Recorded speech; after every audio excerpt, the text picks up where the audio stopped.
ஊற்றிடுமே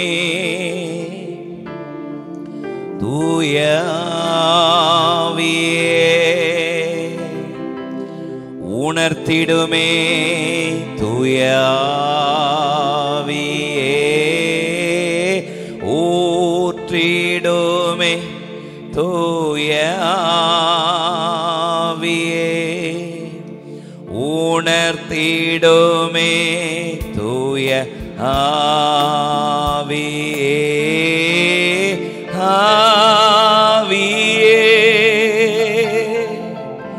தூய ஆவியே எல்லாரும் சேர்ந்து ஆவியே தூய ஆவியே இயேசுவே எங்கள் இயேசுவே இயேசுவே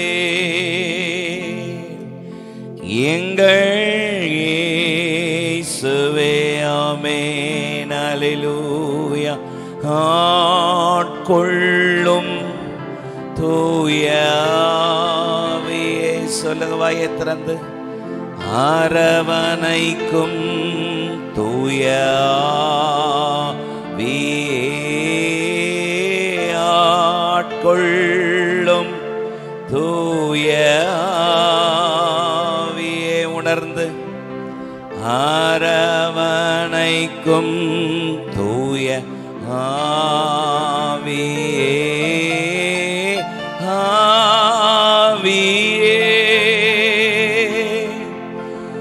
தூய ஆவியே எல்லாரும் ஒன்று சேர்ந்து ஆவியே தூய ஆவியே இயேசுவே சொல்லி கும்பிடுங்க இயேசுவே எங்கள் இயேசுவே இயேசுவே எங்கள் இயேசுவே ஆமென் அல்லேலூயா இந்த காலை வேளையில் கர்த்தருடைய பிரசன்னத்திலே கர்த்தருடைய சமூகத்திலே ஒன்று சேர்ந்து ஆமென் அவருடைய நாமத்திற்கு மகிமை செலுத்துவது எத்தனை பெரிய பாக்கியம் ஆமென் அவர் சகலவிதமான ஆறுதலின் தேவன் என்று வேதம் சொல்கிறதே ஆமென் ஆறுதலின் தெய்வமே உம்முடைய திரு சமூகம் எவ்வளவு இன்பமானது ஆமென் அவருடைய பிரசன்னம் அவருடைய சமூகம் எத்தனை இன்பமானது ஆறுதலின் தெய்வமே உம்முடைய திரு சமூகம் எவ்வளவு இன்பமானது ஆறுதலின் தெய்வமே ஆத்துமா தேவனே உம்மையே நோக்கி ஆர்வமுடன் கதறுகின்றது ஆத்துமா உம்மையே நோக்கி ஆர்வமுடன் கதறுகின்றது உள்ளமும் உடலும் ஒவ்வொரு நாளும் உள்ளமும் உடலும் ஒவ்வொரு நாளும் கம்பீரித்து சத்தமிடுது ஆமேன் கம்பீரித்து சத்தமிடுது ரெண்டு கரங்களை உயர்த்தி சொல்லுங்க ஆறுதல் உம்முடைய திரு சமூகம் எவ்வளவு இன்பமானது ஆறுதலின் தெய்வமே, உம்முடைய சந்நிதியில் தங்கியிருப்போம், உண்மையிலே பாக்கியவான்கள். எஸ், உம்முடைய சந்நிதியில் தங்கியிருப்போம், உண்மையிலே பாக்கியவான்கள். தூய மனதுடன் துதிப்பார்கள், தூய மனதுடன் துதிப்பார்கள், துதித்துக் கொண்டிருப்பார்கள். ஆமேன், துதித்துக் கொண்டிருப்பார்கள். ஒன்று சேர்ந்து ஆறுதலின் தெய்வம், ஆறுதலின் உம்முடைய திரு சமூகம் எவ்வளவு இன்பமானது. ஆறுதலின் தெய்வமே, உம்மிலே பலன் கொள்ளும் மனிதர்கள் எல்லாம் உண்மையிலே பாக்கியவான்கள். உம்மிலே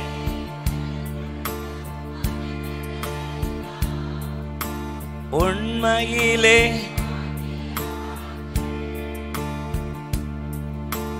ஓடினாலும் கலைப்படையா, ஓடினாலும் கலைப்படையா, நடந்தாலும் சோர்வடையா.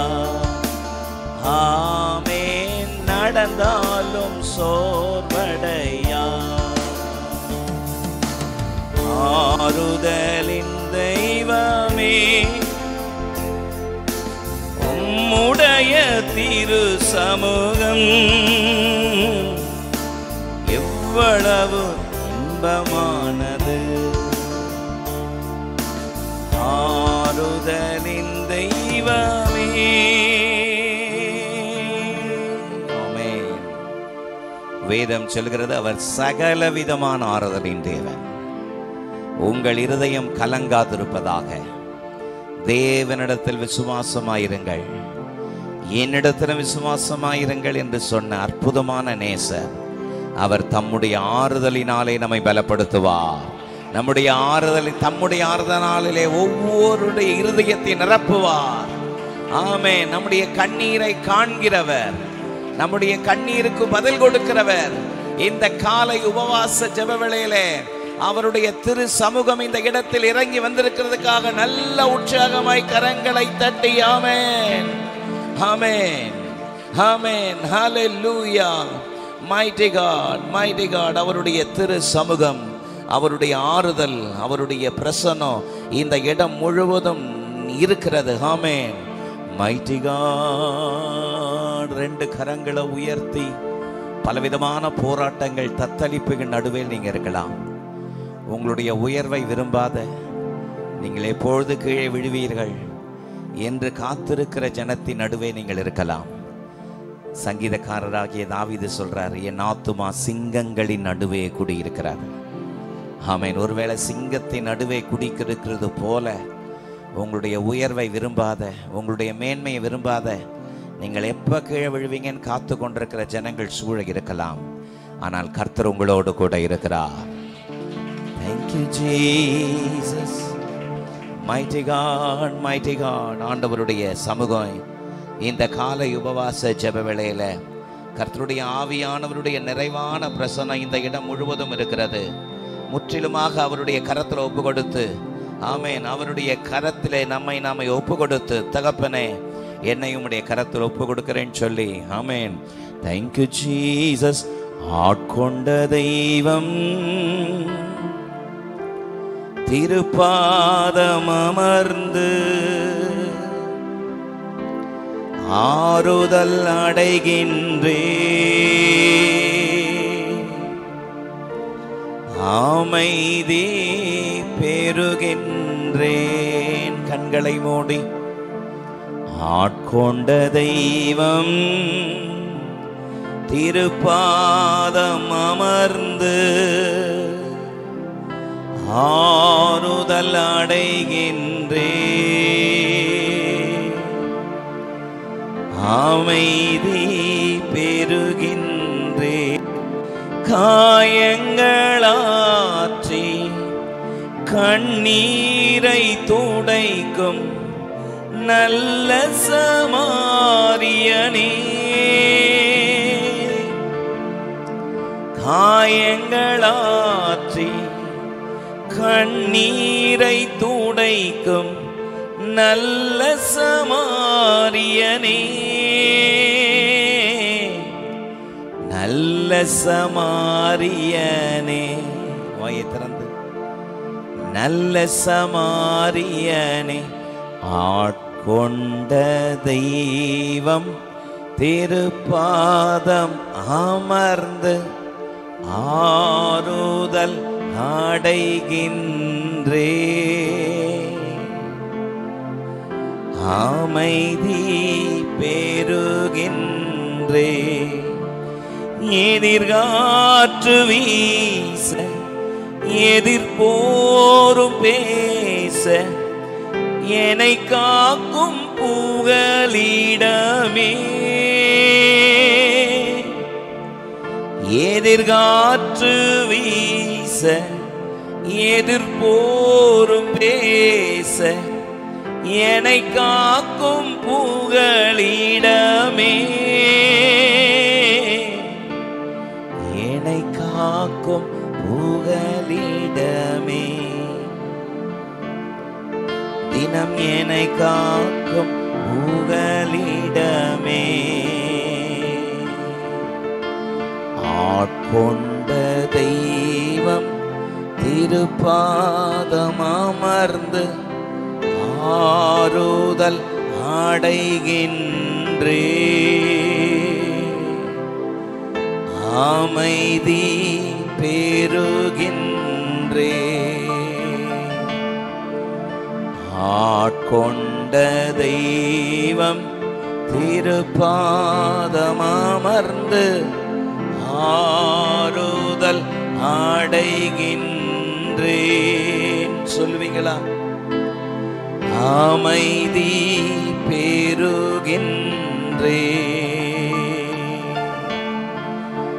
ஆட்கொண்ட தெய்வம் திருப்பாதம் அமர். ரெண்டு கரங்களை உயர்த்தி இன்றே அமைதி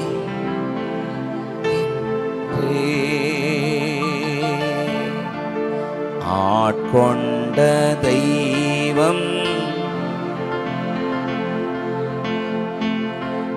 ஆறுதல் அடைகின்றே, அமைதி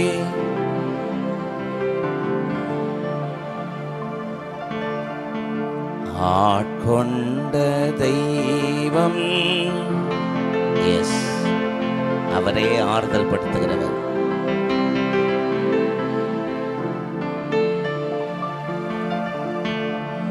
அமைதி விண்ணப்பத்தை கேட்பவரே, என் கண்ணீரை காண்பவரே, சுகம் தருபவரே, ஸ்தோத்திரம் ஏசையா. என் விண்ணப்பத்தை கேட்பவரே, என் கண்ணீரை காண்பவரே, சுகம் தருபவரே, ஸ்தோத்திரம் உம்மால் கூடும், எல்லாம் கூடும், ஒரு வார்த்தை சொன்னால் போதும், சொன்னால் கூடும், எல்லாம் கூடும். ஒரு வார்த்தை சொன்னால் போதும் ஐயா, ஒரு வார்த்தை சொன்னால் போதும் ஐயா, ஒரு வார்த்தை சொன்னால் போதும். எங்கள் விண்ணப்பத்தை கேட்பவரே, எங்கள் கண்ணீரை காண்பவரே, சுகம் தருபவரே, ஸ்தோத்திரம் ஏசையா,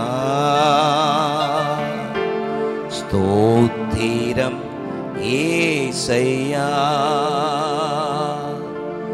விண்ணப்பத்தை கேட்பவரே, கண்ணீரை காண்பவரே. Yes Lord. விடுதலை தருபவரே, ஸ்தோத்திரம் ஏசையா. என் இதயத்தின் காயத்தை ஆற்றிடும் எந்தன் ஏசையா,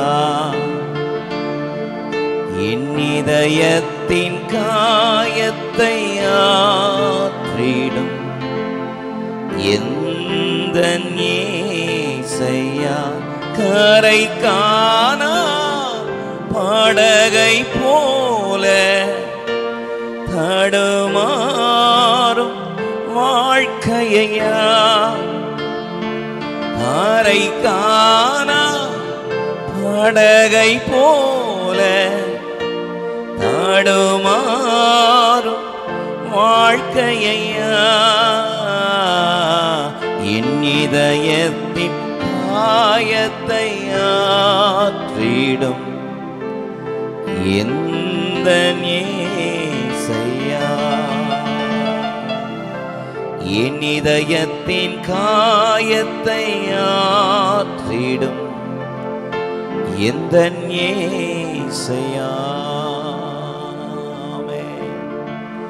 சஞ்சலம் நிறைந்த, போராட்டம் நிறைஞ்ச, வேதனை நிறைஞ்ச உலகத்துல அவருடைய மார்பில சாய்ந்திருப்பது எத்தனை பெரிய ஆறுதல். உலகத்துல கிடைக்கக்கூடாத ஒரு பெரிய பாக்கியம் ஒன்று உண்டானால் அவருடைய சன்னிதானத்தில் இருப்பது. நல்ல உற்சாகமாய் கரங்களை தட்டி ஆமென். கர்த்தர் நம்மை விடுவிக்கிறவர், நமக்கு விடுதலை தருகிற அற்புதமான நேசர், அவர் நமத்திலே உலாவிக் கொண்டிருக்கிறார். ஆமென்.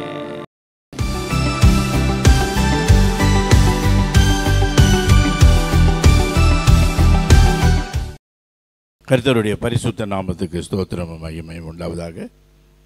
இப்பொழுதும் சற்று நேரம் நம்ம ஆண்டவருடைய வார்த்தைகளை தியானிக்க போகிறோம். கர்த்தர் நமக்கு உதவி செய்வாராக. இந்த வேளையில், இந்த நேரத்தில் என்னை இந்த நேரத்தில் நிறுத்தின என் தேவாதி தேவனுக்கு ஸ்தோத்திரம் செலுத்துகிறோம். பாஸ்டர் நம்மளுக்கு கொடுத்த இந்த தருணத்திற்காக பாஸ்டருக்கும் அவருடைய குடும்பத்தாருக்கும் நன்றி செலுத்துகிறேன். ஆச்சரியமாய் இந்த வழிகளில் நம்மை நடத்தி வருகிற நம்முடைய தேவனாகிய கர்த்தருடைய சமூகத்தில் வந்திருக்கிற உங்கள் யாவரையும் அன்பின் வாழ்த்துக்களை உங்களுக்கு தெரிவித்துக் கொள்கிறேன். கர்த்தர் நல்லவர், நம்மை ஒரு பொழுதும் கைவிடாதபடி மட்டுமாய் காத்து வருகிற நம்முடைய தேவனாகிய கர்த்தருக்கு துதிகன மகிமை செலுத்த ஆண்டவர் உதவி செய்கிறார். அது மாத்திரமல்ல, ஆண்டவர் இந்த நாளிலே உங்களோடு பேசும்படியாக கொடுத்திருக்கின்ற நல்ல வார்த்தைகளுக்காக கர்த்தருக்கு ஸ்தோத்திரம். ஆண்டவர் நம்மோடு இடைப்படுவாராக. லூக்கா எழுதின சுவிசேஷத்திலே 21ஆம் அதிகாரத்திலே 19ஆம் வசனத்தை எடுத்துக்கொள்வோம். லூக்கா எழுதின சுவிசேஷம் 21ஆம் அதிகாரம் 19ஆம் வசனம். உங்கள் பொறுமையினால் உங்கள் ஆத்துமாக்களை காத்துக்கொள்ளுங்கள்.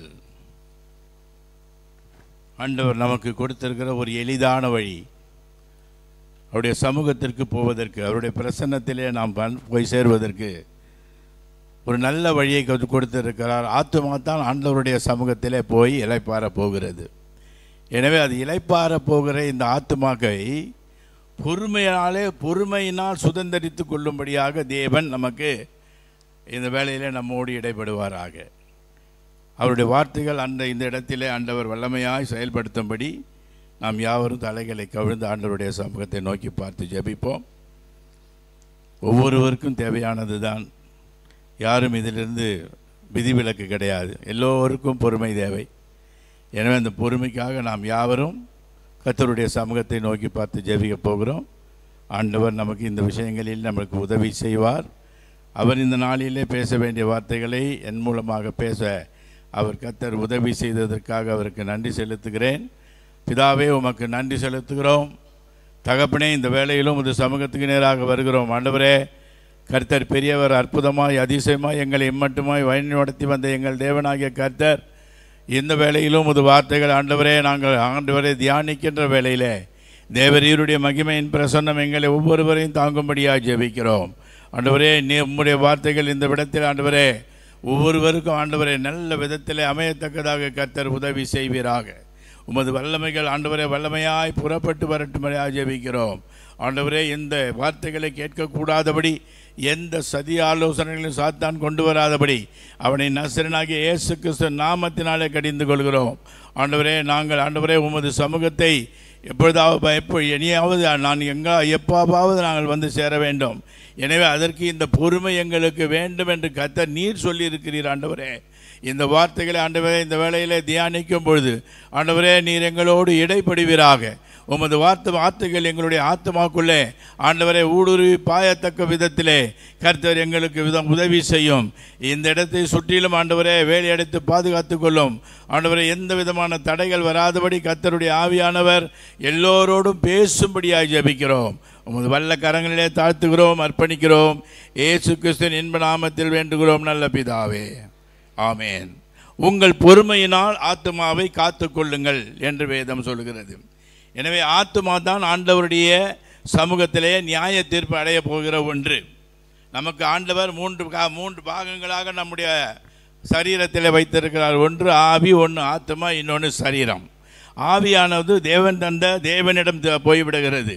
எனவே தேவனோடு ஆவி கலந்து விடுகிறது. ஆண்டவராகிய இயேசு கிறிஸ்து இந்த உலகத்தை விட்டு போகும்பொழுது சிலுவையில் இருக்கும்பொழுது சொன்னார், பிதாவே என்னுடைய ஆவியை உன்னிடத்தில் ஒப்பு கொடுக்கிறேன் என்று சொல்வது போல இந்த உலகத்திலே வாழ்ந்து கொண்டிருக்கின்ற நாமும் இந்த இடத்தை விட்டு இந்த உலகத்தை விட்டு போகும்பொழுது நம்முடைய ஆவி தேவனிடம் போய்விடுகிறது.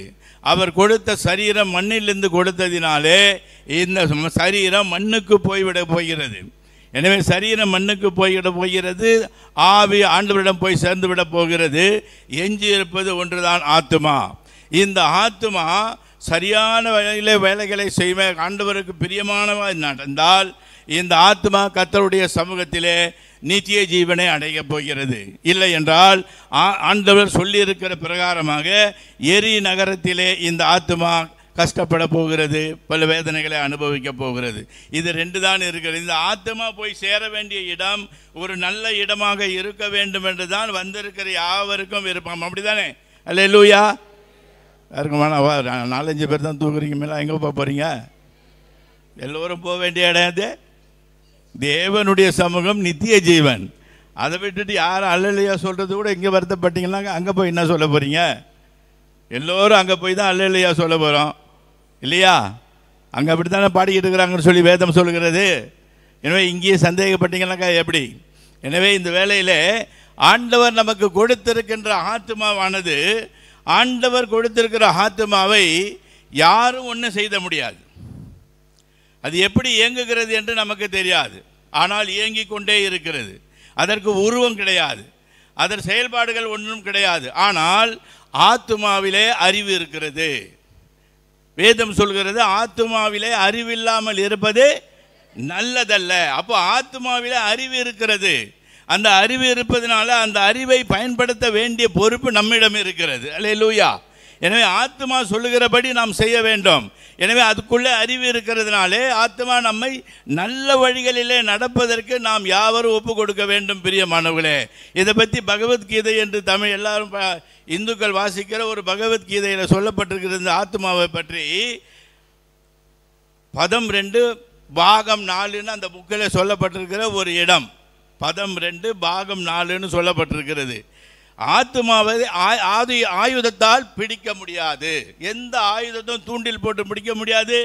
எந்த விதமான ஆயுதமும் உபயோகப்படுத்தி இந்த ஆத்துமாவை பிடிக்க முடியாது. நெருப்பினால் எரிக்க முடியாது. தண்ணீரால் நனைக்க முடியாது. காற்றால் அதை உலர்த்த முடியாது. எந்த ஒரு காரியத்திற்கும் அந்த ஆத்மா இடம் கொடுப்பதில்லை. அது நேராக செயல்படும். ஏன் போக வேண்டிய இடம் என்ற ஆண்டவருடைய வருகைக்கு பிற்பாடு நம்முடைய ஆத்மா தான் அவருடைய சமூகத்தை போய் சேரப்போகிறது. பிரியமானவர்களே, அப்படி தானே?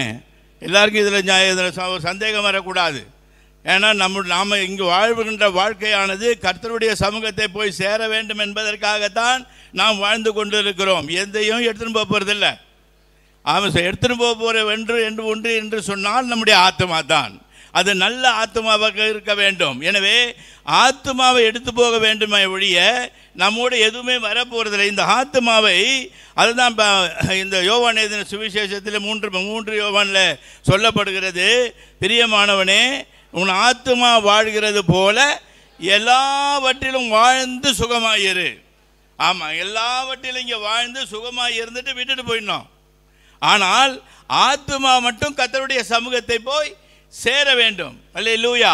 எனவே அதற்கு நம்ம ஆயத்தப்பட்டு இருக்கிறோம். எனவே ஆத்மாவை எடுத்துக்கொண்டு போக வேண்டும் என்று சொன்னால் ஆண்டவர் சொல்லுகிறார்.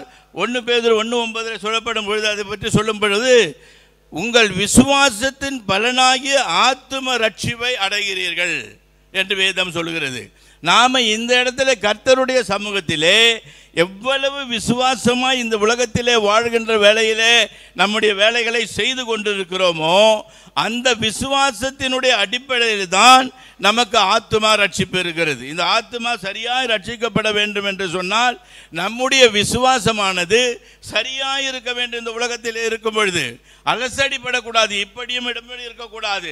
ஒரே மெய்யான தேவன், அவர் வணக்கத்திற்குரியவர் என்ற ஒரு செயல்பாட்டோடு நம்முடைய வாழ்க்கை இருக்க வேண்டும். பிரியமானவர்களே, எந்த காரியத்திற்கும் நாம் இணங்கி போய்விடக்கூடாது, சங்கடப்படக்கூடாது. ஒரே தேவன், ஒரே மெய்யான தேவன், அவர் 3 காலங்களிலே இருக்கிறார். ஆனால் ஆண்டவர் ஒரே மெய்யான தேவன்.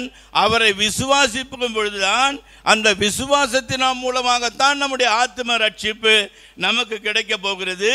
அந்த ஆத்ம ரட்சிப்பு கிடைக்க பெற்றால் அது நித்திய ஜீவனை அடைய போகிறது. பிரியமானவர்களே, அதற்காகத்தான் நாம் பிரயாசப்படுகிறோம். இந்த உலகத்திலே வாழ்ந்து முடித்த பிற்பாடு நமக்கு இன்னொரு வாழ்க்கை இருக்கிறது என்பது நமக்கு எல்லோருக்கும் தெரியும்.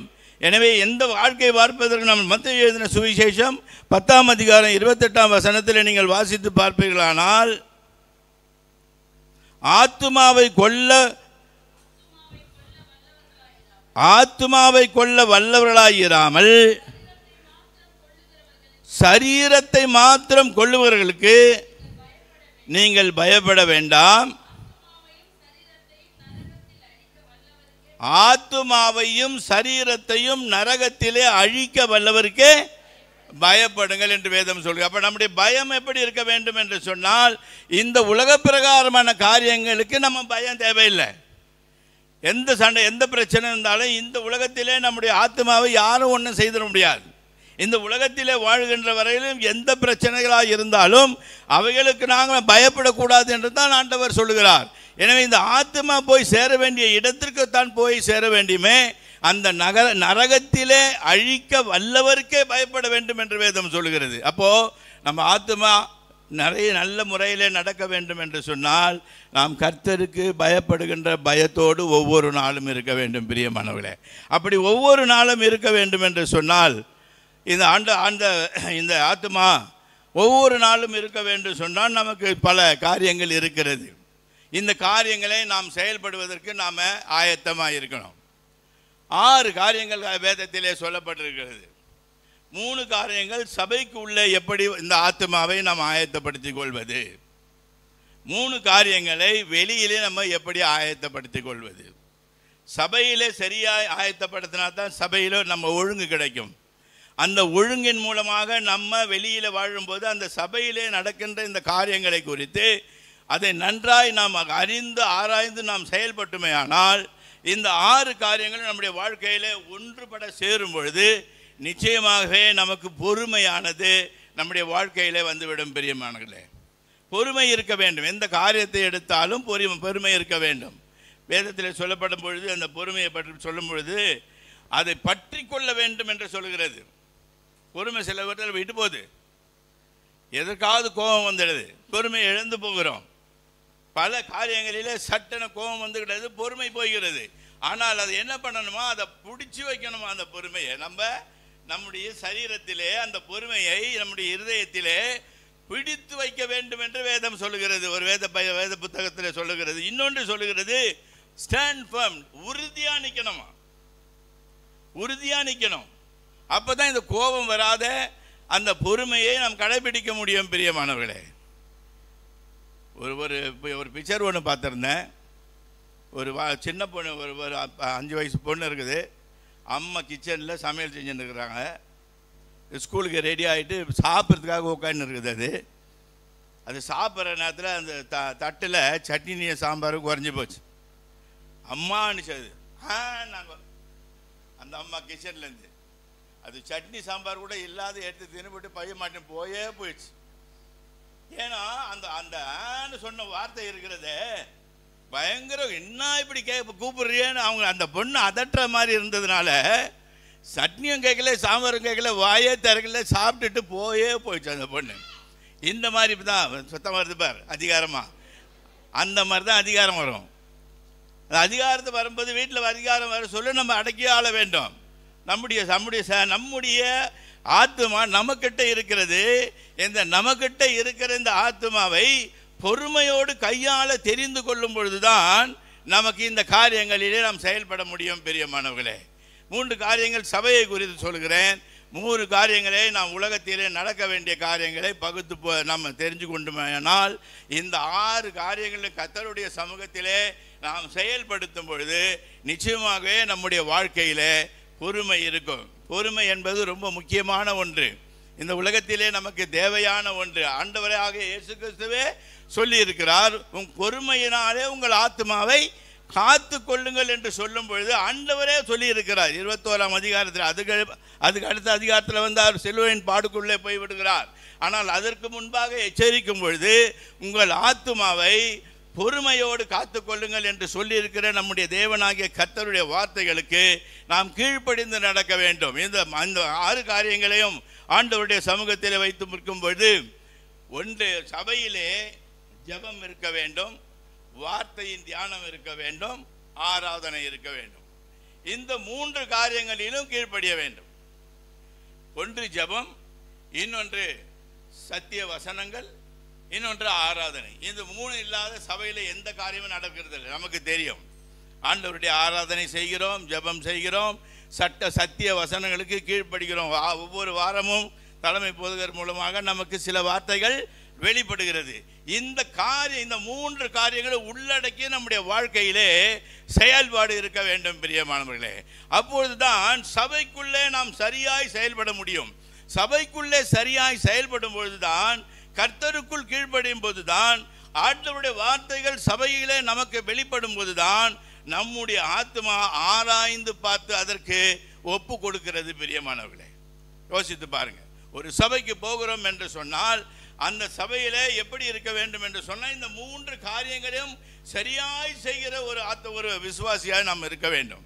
அப்பொழுதுதான் நம்முடைய ஆத்மாவை ஆண்டவருக்கு நேராக திருப்ப முடியும் என்று வேதம் சொல்லுகிறது பிரியமானவர்களே. இந்த பற்றி யோசிக்கணுமானால் ஜெபம் பற்றி சொல்லும்போது அப்போஸ்தலர் நடவடிக்கைகள் புஸ்தகத்திலே 42ஆம் வசனத்தை நீங்கள் வாசித்து பார்ப்பீர்களானால் அதில் சொல்லப்பட்டிருக்கிறது 22:42 அப்போஸ்தலர் 2:42.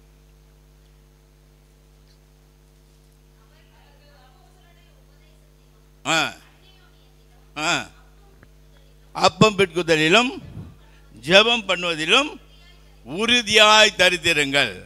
அப்போ ஆண்டவருடைய சமூகத்தில் வரணும்னு சொன்னாக்கா ஜெபம் பண்ணுவதிலும் அப்பம் பிட்குதலிலும் உபதேசத்திலும் அந்யோன்யத்திலும் உறுதியாய் தரித்திருக்கிற ஒரு அந்த உறுதி நமக்கு வேண்டும். சபைக்கு வருவதே இதற்காகத்தான் வருகிறோம். சபையில் இருக்கும் பொழுது ஆண்டவருக்கு கீழ்ப்படுகின்ற ஒரு நல்ல அனுபவம் இருக்க காரணம் என்று சொன்னால் வார்த்தைகள் ஆண்டவரிலிருந்து வெளிப்படும் பொழுது அதை விளங்குகிற சபையில் 20ஆம் அதிகாரத்தில் 28ஆம் வசனத்தில் அப்போஸ்தலர் நடவடிக்கைகள் நீங்கள் வாசித்து பார்ப்பீர்களே. ஆனால் 20-28 சொல்லப்பட்டு இருக்கிறது, உங்களை குறித்தும் தேவன் தம்முடைய சுய இரத்தத்தினாலே சம்பாதித்து கொண்ட தமது சபையை மேய்ப்பதற்கு பரிசுத்த ஆவியை உங்களில் கண்காணிகளாக வைத்த மந்தை முழுவதையும் குறித்து எச்சரிக்கையாயிருங்கள். ஒருவரும் ஒருவருக்கு எச்சரிக்கையாய் இருந்து கர்த்தருடைய சமூகத்திலே செயல்பட வேண்டும். ஆண்டவர் அதுதான் எதிர்பார்க்கிறார். இந்த சபையிலே வந்திருக்கிற நாம் எச்சரிக்கையாய் இருக்க வேண்டும். ஆண்டவருடைய சமூகத்தில் இருக்கின்ற விசுவாச மக்களை நாம் ஆண்டவருடைய பொறுமையை கொற்றுக்கொள்ள வேண்டும் என்று சொன்னால் நாம் எச்சரிக்கையாக நடக்க வேண்டும் என்று அப்போஸ்தலர் நடவடிக்கைகள் புஸ்தகத்திலே எழுதப்பட்டிருக்கிறது. பரிசுத்த ஆவியை உங்களை கண்காணிகளாக இருப்பார். பரிசுத்த ஆவியானவர் நமக்கு கண்காணிகளாக இருக்கும் பொழுது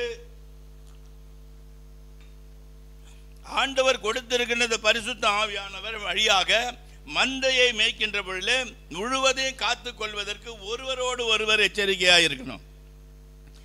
சபையிலே வந்துவிட்டால் ஏதோ அது வியாபார இடமல்ல, பல காரியங்களை பற்றி பேசுவதற்கு இது இடமல்ல. சபை என்பது கர்த்தருடைய வார்த்தைகளுக்கும் கர்த்தரை ஜெபம் பண்ணுவதற்கும் கர்த்தரை ஆராதிப்பதற்குமாக இந்த ஒழுங்குமுறையை கொடுத்திருக்கிற தேவனாகிய கர்த்தருடைய சமூகத்திலே வரும்பொழுது பரிசுத்த ஆவியானவர்களுக்கு இடம் கொடுத்து ஜாக்கிரதா இருப்பதற்கு நம்மை சரி செய்து கொள்ள வேண்டும். பிரியமானவர்களே, இந்த 3 காரியங்கள் நம்முடைய வாழ்க்கையிலே சரியாக இருக்கிறதா என்று பார்க்க வேண்டும். ஜெபம் பண்ணுவதில் உறுதியாக இருக்க வேண்டும் என்று வேதம் சொல்லுகிறது. அதனால தான் ஆண்டவர் சொன்னார், பேதுருவை பார்த்து 1 மணி நேரமாவது ஜெபிக்க கூடாதா என்று கேட்டார். நாம் அப்படி அந்த போல நமக்கு வார்த்தை தியானம் என்று நமக்கு ஒவ்வொரு நாளும் வருகிறது. ஆண்டவருடைய சமூகத்திலே நம்முடைய போதகர் அநேக காரியங்கள் அவர்களுக்குரிய வார்த்தைகளை அந்த இடத்துல பிரசங்கம் செய்கிறார். வார்த்தைகள் நமக்குள்ளே கிரியை செய்ய ஆரம்பிக்கிறது. அப்படி தானே? யார் எப்படியாவது ஒரு வார்த்தையாவது பிரசங்கத்திலே நம்மை தொடுகிறது. தொடாது ஒரு நாளும் தொடாதே இல்லை. நாம் அதுக்கு தொட்டு வரணும்னு சொன்னால் நம்முடைய ஜெபம் காலை வேளையில் கர்த்தருடைய சமூகத்திலே ஆண்டவரே இன்று நீர் என்னோடு பேசும் என்று கேட்டுவிட்டு வந்தோமே. ஆனால் இந்த சபையிலே ஆராதனை நேரத்திலே கர்த்தருக்கு உண்மையாய் ஆராதனை செய்கிறவர்களாக இருந்தால், கர்த்தருடைய வார்த்தைகளுக்கு அப்படியே கீழ்ப்படிவர்களாக இருந்தால், இந்த ஆராதனையிலே ஆண்டவருடைய சமூகத்திலே நீ உண்மையாய் உன்னை கொடுத்திருந்தால் கர்த்தருடைய வார்த்தைகள் உனக்கு வெளிப்படும். அப்போ அது ஆத்மாவை உருவ நமக்குள்ளே இருந்து நம்மை ஆத்மா அறிவில இருந்து மற்ற காரியங்களுக்கு தப்பு வைப்பதற்கு ஆண்டவர் உதவி செய்யும் பொழுது நிச்சயமாகவே நமக்குள்ளே ஒரு பொறுமை இருக்கும். பிரியமானவர்களே, அதுதான் ரொம்ப முக்கியமானது. நான் எந்த காரியத்தை குறித்தும் பேச போதில்லை. அவங்களுக்கு எந்தெந்த காரியத்தில் பொறுமையை நீங்கள் இழந்து போகிறீர்கள் சபையில் என்பது உங்களுக்கு தெரியும். ஆனால் நீங்கள் வருகின்ற நோக்கம் எது என்பதை மாத்திர முதலாவது தெரிந்து கொள்ள வேண்டும். ஆண்டவரிடத்தில் ஜெபிக்கணும், ஆராதனையில் பங்கு பெறணும், கர்த்தருடைய வார்த்தைகளுக்கு தன்னை ஒப்பு கொடுக்க வேண்டும் என்ற இந்த 3 காரியங்களையும் ஒருமுகப்படுத்தி உங்களுடைய வாழ்க்கையிலே நீங்கள் செயல்பட்டால் நீங்கள் நிச்சயமாகவே 3 காரியங்களிலே பொறுமையாக இருக்க கற்றுக்கொள்வீர்கள். சபையிலே பொறுமையாக இருக்க கற்றுக்கொள்வீர்கள். இந்த 3 காரியங்களும் பொறுமையாக இருப்பதற்கு சொல்லிக் கொடுப்பதற்கு தான் நமக்கு சபை இருக்கிறது. அல்லேலூயா. சபைக்கு வருவதனுடைய நோக்கமே ஏதோ விளையாட்டு காரியமாக வருவதல்ல, பொழுதுபோக்குக்காக வருவதல்ல. கர்த்தருடைய பிரசன்னம் நிறைந்த இடத்திலே வந்து ஆண்டவரை ஆராதித்து ஆண்டவரிடம் ஜெபித்து ஆண்டவர் சொல்லுகின்ற வார்த்தைகளுக்கு நம்மை அப்படி ஒப்பு கொடுக்கும் பொழுது தேவன் நமக்கு நிச்சயமாகவே ஒரு நல்ல ஒரு நிம்மதியை தருகிறார். இந்த இடத்திலே நமக்கு அந்த இடத்துல நமக்கு பொறுமை நிச்சயமாக வெளிப்படுகிறது. பிரியமானவர்களே, நீங்கள் யோசித்து பாருங்கள். இந்த 3 காரியங்களையும் நாம் செய்கிறோமா? 3ஐயும் நம்ம சரியாக செய்கிறோமா? சில வேளைகளில் நாம் அப்படி செய்வது இல்லை. இந்த 3 காரியம் ஒருமுகப்படுத்தி செய்யும் பொழுது உன்னுடைய ஆத்மா பொறுமையாக இருக்கும் என்பதிலே சந்தேகமே இல்லை. காரணம், ஆண்டவர் சொல்லி இருக்கிறார், நீங்கள் பொறுமையோடு ஆத்மாவை காத்து கொள்ளுங்கள் என்று சொல்லி இருக்கிறாரே.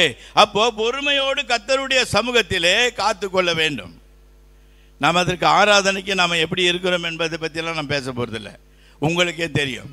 ஆனால் ஆராதனை நேரங்களிலே ஆராதனை ஆரம்பித்த பிற்பாடு கர்த்தருக்கு நாம் எப்படி செயல்படுகிறோம், கர்த்தர் எப்படி நம்ம கனப்படுத்துகிறோம், அதை தான் முதல்ல நம்ம தெரிஞ்சுக்கணும். நம்ம கர்த்தரை கனப்படுத்துகின்ற வேளையிலே கர்த்தர் நம்மோடு ஒரு வார்த்தையினாவது நம்மோடு இடைபடுவார். இல்லைன்னு சொல்ல முடியாது, யாரும் இல்லைன்னு சொல்ல முடியாது.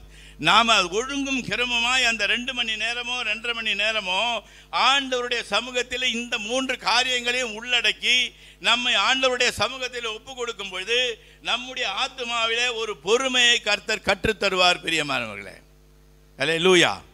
அதுதான் நமக்கு வேணும். இந்த 3 காரியங்களும் நம்ம சரியாய் செயல்படுகிறோமா என்பதுதான் இந்த வேளையிலே நாம் தியானித்து பார்க்க வேண்டிய ஒரு அவசியமாக இருக்கிறது. நாம் எல்லாரும் அந்த 2.5 மணி நேரத்தில் கர்த்தரை ஆராதித்து தொழுது கொண்டு கர்த்தருக்கு பிரசங்கத்தை கேட்கிறார்கள் என்று நம்ம சொல்ல முடியாது. நம்மளை பொறுத்தவரை ஒவ்வொருவரும் தன்னிலே ஆத்மாவை சீர்படுத்திக் கொள்ள பொறுமை, அந்த ஆத்மா பொறுமையை காத்துக்கொள்வதற்கு ஒவ்வொருவரும் எடுக்கப்பட வேண்டிய முயற்சி இதுதான் நமக்கு தேவை. ஒவ்வொருவரும் முயற்சி எடுக்க வேண்டும். மற்றவங்களை பார்த்துக்கிட்டு அவர்களை பற்றி நம்ம பேசுவதற்கு இங்கே இடமில்லை. நாம் ஆண்டவரையே நோக்கி பார்த்து கொண்டு இருக்கிறோமா, அக்கம் பக்கத்தில் பார்த்து கொண்டு கதை பேசி கொண்டு இருக்கிறோமா? கொஞ்சம் யோசித்து பாருங்க. நம்முடைய சபையில ஆண்டவருடைய சமூகத்திலே வந்தால் உன்னுடைய ஆத்மா நல்ல நல்ல நல்ல நிலைக்கு கொண்டு வருவதற்கு இதை நிச்சயமாகவே நீங்கள் செய்ய வேண்டும். பொறுமையை, இந்த பொறுமையை காத்துக்கொள்வதற்கு நீங்கள் செய்ய வேண்டிய ஒன்று. இதை நீங்கள் சரியாக செய்கிறீர்களா கொஞ்சம் யோசித்து பாருங்க. இந்த நாளிலே நீங்கள் ஒரு தீர்மானத்துக்கு வர வேண்டும். உபவாசத்தோடு கர்த்தருடைய சமூகத்தில் உட்கார்ந்து கொண்டு இருக்கிறீர்கள். அப்போ உங்களுடைய நிலை கர்த்தரை சார்ந்ததாக இருக்கும். எந்த வார்த்தைகள் சொன்னாலும் இந்த நேரத்தில் உங்களுடைய இருதயத்திலே போய் அது பாயும் என்பதிலே சந்தேகம் இல்லை. எனவே ஆண்டவருடைய சமூகத்தில் வந்திருக்கிற நீங்கள் முதல் 3 காரியத்தில் சபைக்கு வேண்டிய காரியங்களை நீங்கள் செயல்படுவதை சரியாய் செயல்பட வேண்டும். இங்கேயும் அங்கேயும் அலசடிப்படக்கூடாது. அங்கே போனால் தலைக்கு வந்தாக்கா தீர்க்க தரிசனம் சொல்லுவான், அங்கே போனால் பேயை ஓட்டிடுவான், அதெல்லாம் வேணாம். எல்லா காரியங்களும் நம்முடைய சபையில் நடக்கும். அது உங்ககிட்ட இருக்கிற விசுவாசத்தை பொறுத்து தான். நீங்கள் பொறுமையோடு கர்த்தருடைய சமூகத்தில் இந்த 3 காரியங்களும் கர்த்தருக்கு நீங்கள் சரியாய் செய்வீர்களே ஆனால் எல்லா காரியத்தையும் செய்வதற்கு ஆண்டவர் நமக்கு போதுமானவராய் இருக்கிறார் நம்முடைய சபையில். அல்லேலூயா. நம்ம வாஞ்சித்து ஆண்டவரை நோக்கி பார்க்கிறோம், அற்புத அடையாளங்களை செய்யும் ஆண்டவரேன்னு. அவன் நம்முடைய இருதயத்திலே ஒரு மனம் இல்லை, ஒரு பொறுமை இல்லை. இதற்காக நாம் எல்லோரும் சேர்ந்து செய்யும் பொழுது கர்த்தருடைய அற்புத அடையாளங்களை கர்த்தர் வல்லமையாய் செயல்படுத்துவார். எனவே நம்ம சபையிலே செய்ய வேண்டிய காரியம் என்னவென்று சொன்னால், ஆராதனையிலும் ஜபத்திலும் சத்தியத்திலும் நீங்கள் அப்படியே நிலைத்து இருக்க வேண்டும். பிரியமானவர்களே, நீங்கள் கொஞ்சம் யோசித்து பாருங்கள். நம்ம எப்படி இருக்கணும், நீங்கள் தான் யோசித்து பார்க்கணும். நாம் ஒவ்வொருவரும் யோசித்து பார்க்க வேண்டிய சில கடமைகள் இருக்கிறது. நம்ம அதுக்காகத்தான் ஆண்டவரை ஆராதித்து கொண்டு இருக்கணும். ஆத்மா போய் கர்த்தருடைய சமூகத்தை சேர வேண்டும் என்பது தானே வாஞ்சை. அப்போ ஆத்மா போய் ஆராதனையில், ஆத்மா போய் கர்த்தருடைய சமூகத்திலே எல்லாவற்றையும் அறிந்து கொள்ளும் பொழுது உங்களுடைய வாழ்க்கையிலே நிச்சயமாக ஒரு பொறுமையை கடைபிடிக்க முடியும். பிரியமானவர்களே, எந்த ஒரு காரியத்திலும் நீங்கள் எந்த விதத்தில் கோபப்பட மாட்டீர்கள், எரிச்சல் அடைய மாட்டீர்கள். எனவே ஆண்டவருடைய சமூகத்தில் வந்து போனால் ஒரு நிம்மதி இருக்கும் இல்லையா? அந்த நிம்மதி தான் பொறுமை. அதை அப்படியே பயன்படுத்தி கொள்ள வேண்டும். ஒவ்வொரு வாரமும் கர்த்தர் நம்மை முதல் வாரத்திலே முதல் நாளிலே நம்மை நமக்கு எல்லா காரியங்களையும் சொல்லி கொடுத்து அனுப்புகிறார். அந்த வாரம் பூராவும் நாம் செயல்படுவதற்கு அதுக்கு நாம் எப்படி இருக்கிறோம் என்பதை நீங்கள் தான் கொஞ்சம் யோசித்து பார்க்க வேண்டும். எல்லோருமே யோசிக்கணும். நம்ம தனிப்பட்ட முறையிலே கர்த்தருடைய சமூகத்திலே வந்துவிட்டால் ஆண்டவரோடு இருக்கிற தொடர்பிலேயே அப்படியே இருக்க வேண்டுமே ஒழிய முடிகின்ற வரையிலும் கர்த்தருடைய சமூகத்திலேயே நம்ம காத்து கொண்டு இருக்க வேண்டும். பிரியமானவர்களே, இந்த 3 காரியங்களையும் நீங்கள் நன்றாக யோசித்து பார்த்தால் நாங்கள் எப்படி இருக்கிறோம், என்னுடைய ஆண்டவருக்கு ஆராதனை நேரத்திலே நான் எப்படி இருக்கிறேன். அப்போ நீங்கள் யோசித்து பார்த்தால் அந்த பொறுமையை பெற்றுக்கொள்வதற்கு இந்த 3 காரியங்களும் உங்களுக்கு போதுமானதாக இருக்கும். வேதம் சொல்லுகிறது அதுதான். இந்த 3 காரியங்களை நீங்கள் அப்படியே கடைபிடித்து பாருங்கள். ஆராதனையிலே, வேத வாசிப்பிலே, ஜபத்திலே, சட்டத்தை நமக்கு ஆண்டவர் கொடுக்கின்ற வார்த்தையிலே உங்களை நிலைப்படுத்தி கொள்ளுங்கள். ஆண்டவர் இந்த 3 காரியங்களிலும் உங்களுக்கு சபையிலே ஒரு பொறுமையை கர்த்தர் கட்டளையிடுவார்.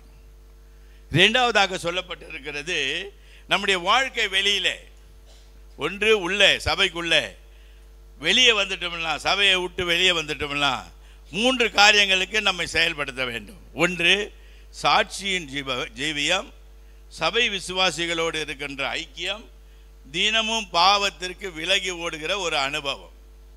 இது 3 இருக்கணும்.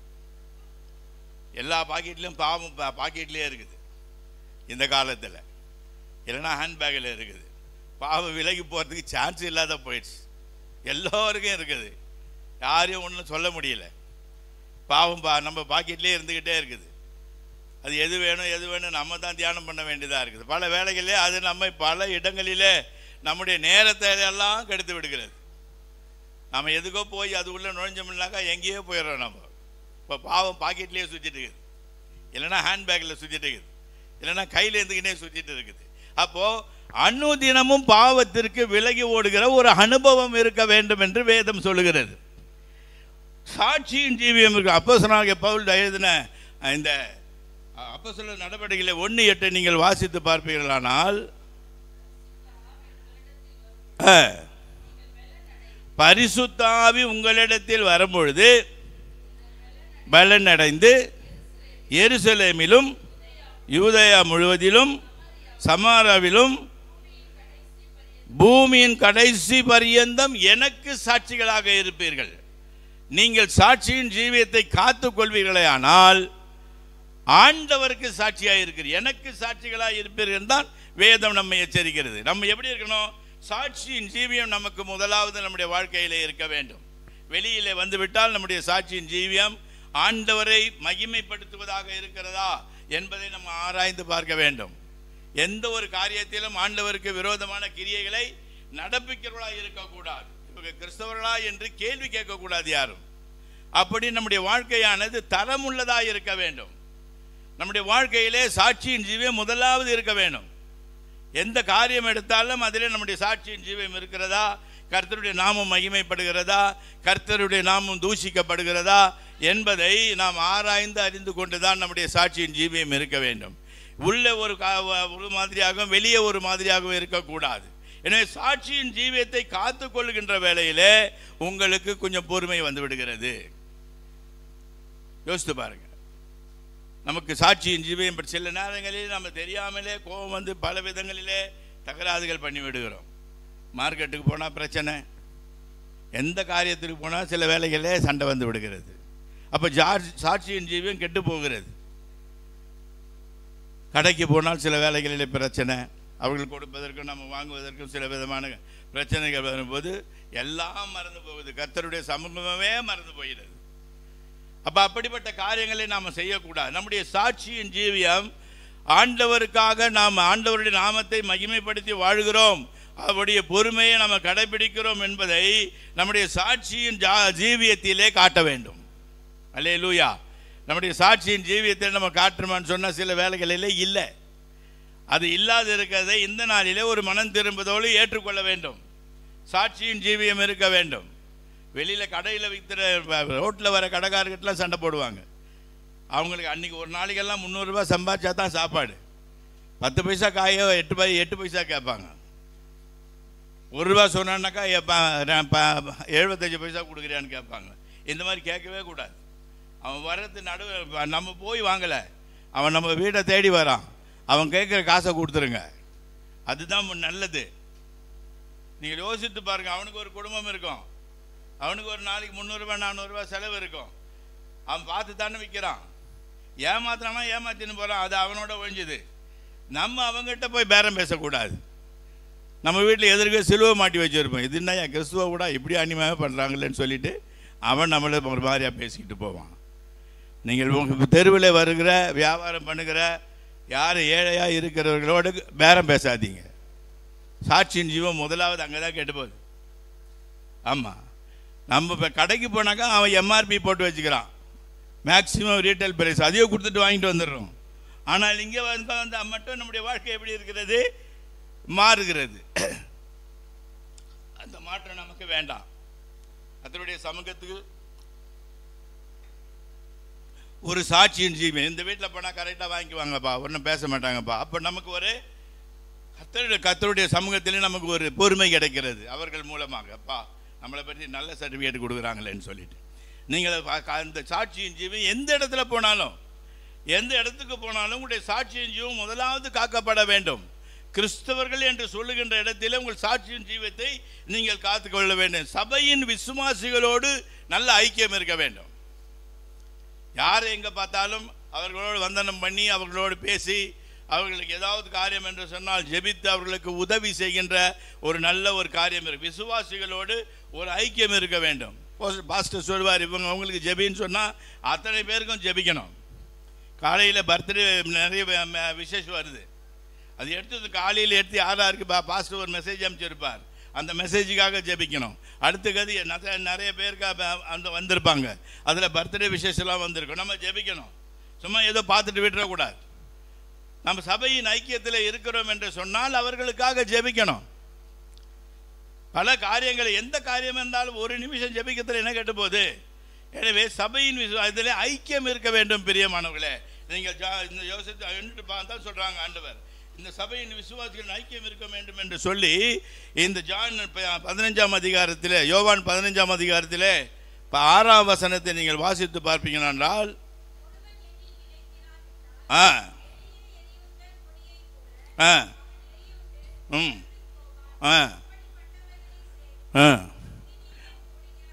ஆமா, ஒருவன் என்னில் நிலைத்திராவிட்டால், அதுதான் நம்மளுக்கு வேணும். நம்ம நிலைத்திருக்கிறோம் தான் ஆசைப்படுறோம், ஆண்டவருக்குள்ள நம்ம ஆசைப்படுறோம். ஒருவேளை நாம் நிலைத்திராவிட்டால், சபையின் ஐக்கியத்தில் நம்ம எதிலும் சேர்ந்து கொள்ளாவிட்டால், சபையின் ஐக்கியத்திற்காக பிரயாசப்படாது இருந்தால், அப்ப என்ன பண்ணுவோம்? வெளியே எரிவுண்ட கொடியை போல அவன் எரிந்து உலர்ந்து போவான். அப்படிப்பட்டவைகளை சேர்த்து அக்னியிலே போடுகிறார்கள் என்பதை தெரிந்து கொள்ள வேண்டும். நாம் எப்போதுமே ஐக்கியமா இருக்கிறது தான் ஆசைப்படணும். நம்ம அப்படி செய்யலை என்று சொன்னால் அது நம்மேல் வந்த தவறு, அது நம்மேல் ஒரு தவறான காரியத்திற்கு ஆண்டவர் நம்மை ஒப்பு கொடுத்து விடுவார். எனவே அவருக்குள் நிலைத்து இருக்கிறோம் என்று சொன்னால், சாட்சியின் ஜீவியத்திலே நிலைத்து இருக்கிறோம் என்று சொன்னால், சபையின் அங்கத்தினர்களுக்குள்ள ஒரு ஐக்கியம் இருக்க வேண்டும் சொன்னால், ஆண்டவர் கொடுக்கின்ற இந்த காரியங்களை குறித்து ஒரு ஜெபிக்கின்ற ஒரு அனுபவம் இருக்கணும். சாட்சியின் ஜீவியத்தில் இருப்பது போல இந்த சபையின் விசுவாசிகள் மத்தியிலும் நாம் ஒரு ஐக்கியமாக இருப்பதற்கு கற்றுக்கொள்ள வேண்டும். பிரியமானவர்களே, இங்கே பொறாமைக்கு எந்த விதமான வழி இல்லை, பொறுமைக்குத்தான் வழி இருக்கிறது. எனவே பொறாமைப்படாதபடி ஒருவருக்கு ஒருவர் எந்த தவறுகள் செய்திருந்தாலும் ஒருவரை ஒருவர் மன்னித்து ஆண்டவருடைய சமூகத்தில் பொறுமையோடு அந்த ஏற்றுக்கொள்ளும் பொழுது கர்த்தர் நம்முடைய பொறுமையை காத்துக்கொள்ளுகிறார் என்பதிலே சந்தேகமில்லை. பிரியமானவர்களே, தினமும் பாவத்திற்கு விலகி ஓடுகின்ற ஒரு அனுபவம் இருக்கணும்.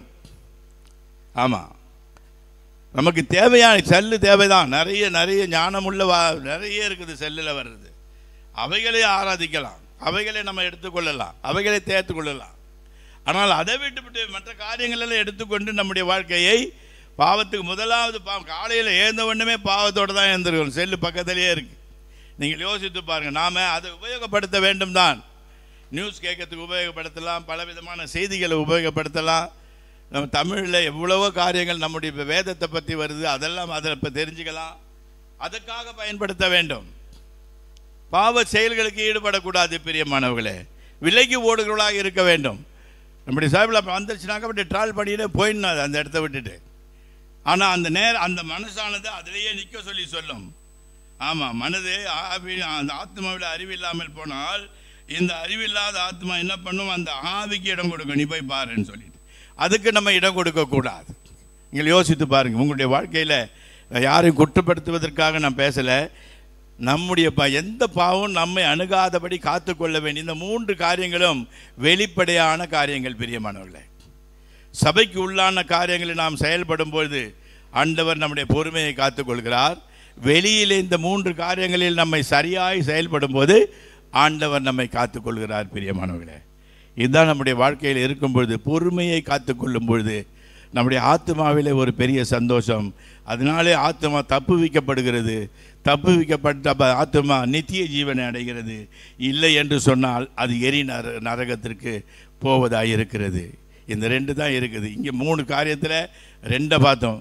ஒன்று, சபையில் எப்படி நடக்கிற, வெளியில் எப்படி நடக்கிற. இது 2 காரியத்தை நம்ம வச்சுத்தான் அதே போல் ஆத்மாவுக்கும் இருக்கிறது. இந்த சபையில் நீ எந்த காரியத்தை வைத்து நடக்கிறாயோ அதன்படி தான் உன்னுடைய வாழ்க்கையானது முடிய போகிறது. ஒன்று நித்திய ஜீவனுக்குள்ளே பிரவேசிக்க போகிறது, இல்லை என்று சொன்னால் எரி நரகத்துக்குள்ளே போகிறது. இதில் எது என்ன வேணும் என்பதை தெரிந்து கொள்ள வேண்டியது உங்களுடைய பொறுப்பு. சொல்ல வேண்டியதை சொல்லிட்டேன். கர்த்தர் உங்களை ஆசீர்வதிப்பார். இந்த நேரத்தில் யாவரையும் எழுந்து நிற்போம். ஆண்டவருடைய சமூகத்தில் நம்மை அப்படியே ஒப்பு கொடுப்போம். தேவன் பெரியவர், அற்புதமாய் அதிசயமாய் நம்முடைய இந்த நாளிலே நம்மோடு இடைப்பட்டுகிறார். கர்த்தருக்கு நன்றி செலுத்துவோம். கைகளை உயர்த்தி எப்படி நாம் வாழப்போகிறோம் என்பது குறித்து ஒரு தீர்மானம் எடுப்போம். எல்லோரும் கண்களை மூடி ஆண்டவருடைய சமூகத்திலே கண்களை மூடி, தேவனே நாங்கள் கேட்ட சத்தியத்திற்கு எங்களை கொடுக்கிறோம் ஆண்டவரே என்று சொல்லி நான் எப்படி செய்ய போகிறேன் என்பதை ஆண்டவருடைய சமூகத்தில் ஒவ்வொருவரும் சொல்லுங்கள். இது ஒவ்வொருவரும் மீது விழுந்த கடமை. உங்களுடைய பொறுமை மற்றவர்களை பரலோகத்துக்கு எடுத்து செல்லாது. நீங்கள் பொறுமையாக இருந்தால் நீங்கள் தான் நித்திய ஜீவனை பெற்றுக்கொள்ள முடியும். எனவே அவரவர்கள் பொறுமையோடு காத்துக்கொண்டு சொல்லப்பட்ட செய்திகளுக்கு நம்மை ஒப்பு கொடுக்கும் பொழுது தேவன் நிச்சயமாகவே நமக்கு உதவி செய்ய போதுமானவராக இருக்கிறார். அல்லேலூயா. சபையில் வரும்பொழுது தான் எல்லா விதமான நன்மையான காரியங்களை தெரிந்து கொள்ள முடியும். அந்த நன்மையான காரியங்களை செய்து கொண்டு வெளியிலே போகும்பொழுது நம்முடைய வாழ்க்கையை ஆண்டவருக்கு பிரியமான பொறுமையாய் காத்துக்கொள்வதற்கு அது உதவி செய்யும் என்பதிலே சந்தேகமே இல்லை. எனவே நாம் யாவரும் ஒருமித்து கர்த்தருடைய சமூகத்தை தேடுவோம். கைகளை உயர்த்தி, ஆண்டவரே என்னுடைய நித்திய ஜீவனை சுதந்திரித்துக் கொள்வதற்கு என்னுடைய பொறுமை பெரிதாக உதவும் என்று சொல்லப்பட்டு இருக்கிறதே. ஆண்டவரே எனக்கு பொறுமையை தாரும். ஆண்டவரே எந்த விஷயத்திலும் எனக்கு பொறுமையை தாரும். சபை விஷயமாக இருந்தாலும் சரி, என்னுடைய வெளியரங்கமான சபை விட்டு வெளியிலே நடக்கின்ற என்னுடைய விஷயங்களாக இருந்தாலும் சரி, பொறுமையை காத்துக்கொள்வதற்கு கர்த்தர் எனக்கு உதவி செய்யும் என்று கேட்போம். கர்த்தருடைய சமூகத்திலே கேட்கும்போது நிச்சயமாகவே அவர் நமக்கு கொடுப்பதற்கு போதுமானவராய் இருக்கிறார். அவரை போல இரக்கமுள்ள தேவன் ஒருவரும் இல்லை. நாம் மனம் திறந்து ஆண்டவருடைய சமூகத்திலே நம்மை ஊற்றிவிடும்போது நிச்சயமாகவே ஒரு விடுதலை கிடைக்கிறது என்பதிலே நாம் நிச்சயமாக அறிந்து கொள்ள வேண்டும். எனவே இந்த மத்தியான வேளையிலே ஆண்டவருடைய சமூகத்தை நோக்கி பார்த்து, உங்களுக்கு தெரியும் நீங்கள் எப்படி நடந்து கொள்கிறீர்கள், ஆராதனை எப்படி செயல்படுகிறீர்கள், வெளியிலே எப்படி நீங்கள் செயல்படுகிறீர்கள் என்பது உங்களுக்கு தெரியுமே ஒழிய ஆனால் ஆண்டவர் நம்முடைய வார்த்தைகளை வெளிப்படுத்தி இருக்கிறார். அந்த வார்த்தைகளுக்கு நீங்கள் செவி கொடுக்க வேண்டும் என்பதே தேவனுடைய சித்தமாய் இருக்கிறது. அந்த வார்த்தைகளுக்கு கீழ்ப்படியும் பொழுது தேவன் நமக்கு உதவி செய்ய போதுமானவராய் இருக்கிறார். அப்படியே கைகளை உயர்த்தி கர்த்தருடைய சமூகத்தில் நோக்கி பார்த்து ஜெபிப்போமா? எங்கள் பரலோக பிதாவே, உம்மை நன்றியோடு துதிக்கிறோம். கர்த்தர் பெரியவர், அதிசயங்களையும் அற்புதங்களையும் செய்யும் எங்கள் தேவனாகிய கர்த்தாவே உமக்கு நன்றி செலுத்துகிறோம். ஆண்டவரே, நாங்கள் இந்த வேளையிலே பொறுமையை குறித்து நாங்கள் தியானித்து இருக்கிறோம். பொறுமையோடு ஆத்மாவை காத்து கொள்ளுங்கள் என்று சொன்னீரே, அந்த வார்த்தைகளை ஆண்டவரே நாங்கள் இந்த நேரத்திலே தியானித்து இருக்கிறோம். ஆண்டவரே, இந்த பொறுமையோடு காத்துக்கொள்வதனால் எங்களுக்கு ஏற்படுகிற நன்மைகளை நாங்கள் ஆண்டவரே இந்த வேளையிலே தியானித்து இருக்கிறோம். எங்களை ஒரு மனதோடு ஒப்பு கொடுக்கிறோம். ஆண்டவரே, ஒருவேளை சென்ற நாட்களிலே ஆண்டவரே பொறுமையோடு காத்துக்கொள்ளாதபடி பல காரியங்களை நாங்கள் செய்திருப்போமே, ஆனால் ஒரு விசை தயவாய் மன்னிக்கும்படியாக கேட்கிறோம். ஆண்டவரே, எங்களை தயவாய் மன்னியும்.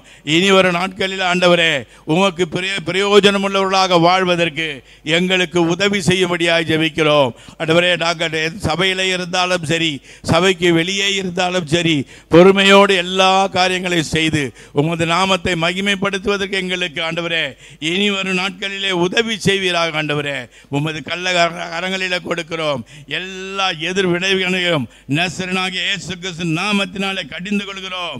எங்களை ஒருமுகப்படுத்தி ஆண்டவரே உமது சத்தியத்திலே நிலைத்திருக்க கர்த்தர் எங்களுக்கு உதவி செய்வீராக. வீணான சிந்தனைகளுக்கு எங்களை வெளிப்படுத்தி காத்துக்கொள்வீராக. அசுத்தமான சிந்தனைகளுக்கு எங்களை ஆண்டவரே தொடாதபடி கர்த்தர் வேலியடைத்து பாதுகாத்துக் கொள்ளும். உம்மை பற்றியும் உமது ராஜ்யத்தை பற்றியும் உமது வார்த்தைகளை பற்றியும் உம்மை ஜெபிப்பதை பற்றியும் உமது ஆராதனை பற்றியுமே எங்களுடைய வாழ்க்கையானது எப்பொழுதும் இருக்கத்தக்க விதத்திலே கர்த்தர் எங்களுக்கு உதவி செய்வீராக. உமது வல்ல கரத்திலே தாழ்த்துகிறோம், அர்ப்பணிக்கிறோம். சகல துதி கன மகிமையெல்லாம் உமக்கே செலுத்துகிறோம். இரட்சகரும் மீட்பருமாகிய இயேசு கிறிஸ்து நாமத்தில் வேண்டுகிறோம் நல்ல பிதாவே, ஆமென். சீயோன் ஏஜி திருச்சபையின் ஆராதனை நேரங்கள்: முதல் ஆராதனை ஞாயிறு காலை 6:30 மணிக்கு, இரண்டாவது ஆராதனை ஞாயிறு காலை 9 மணிக்கு, 3ஆம் ஆராதனை மற்றும் வாலிபருக்கான ஆராதனை காலை 11:15 மணிக்கு, மாலை ஆராதனை 6:30 மணிக்கும், சிறுவர் ஆராதனை ஞாயிறு காலை 7:30 மணிக்கும் மற்றும் 10:30 மணிக்கும் நடைபெறுகிறது. இவ்வாராதனைகளில் பங்கு பெற்று இறையாசியை பெற்று மகிழுங்கள். நீங்கள் தொடர்பு கொள்ள வேண்டிய முகவரி: ரெவரண்ட் பி. சுதாகர் சாமுவேல், தலைமை போதகர், சியோன் ஏஜி திருச்சபை, எண் 8, புத்தர் தெரு, காமராஜபுரம். செல்போன் 9382117257 மற்றும் 9381117257.